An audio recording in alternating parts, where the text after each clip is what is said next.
اسی طریقے سے اس حدیث کے اندر جو تیسری بات بیان کی گئی ہے وہ یہ کہ اگر ایک مسلمان کو کسی کی غلطی، کسی کی کوتاہی، کسی کے عیب معلوم ہو جائیں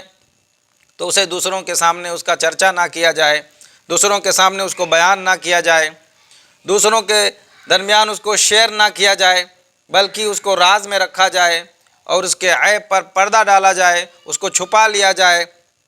تو اللہ تبارک و تعالیٰ بھی ایسے شخص کے عیبوں کو دنیا میں چھپائیں گے اور آخرت میں بھی تمام مخلوقات کے سامنے اس کے عیبوں پر پردہ ڈالیں گے اور اسے ذلت و رسوائی سے بچا لیں گے۔ اس لیے جب بھی کسی کی غلطی یا کوتاہی یا کسی کے عیب ہمیں معلوم ہو جائیں تو اس کو چھپانا چاہیے۔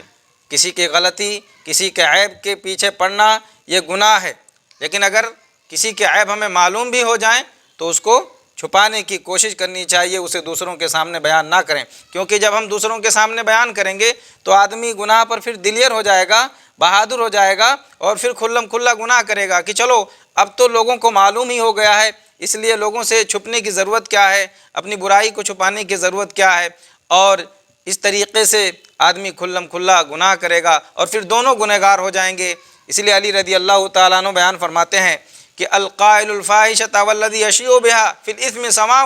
کہ بری بات کہنے والا، برائی کہنے والا، برے کام کرنے والا اور اسے لوگوں میں شیئر کرنے والا، لوگوں میں اسے بیان کرنے والا، یہ گناہ میں دونوں برابر درجے کے ہیں۔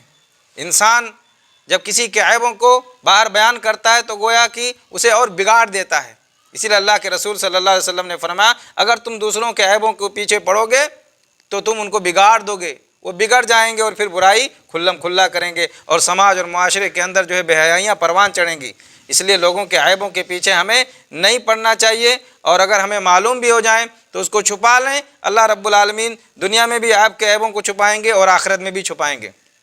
اور اگر آپ دوسروں کے عیبوں کے پیچھے پڑیں گے، لوگوں کے سامنے اس کو بیان کریں گے، اللہ رب العالمین بھی آپ کے عیبوں کو، آپ کی غلطیوں کو دوسروں کے سامنے اللہ ظاہر کر دے گا، اگرچہ آپ اپنے گھر میں ہو لیکن اللہ رب العالمین وہاں بھی آپ کو ذلیل اور رسوا کر دے گا۔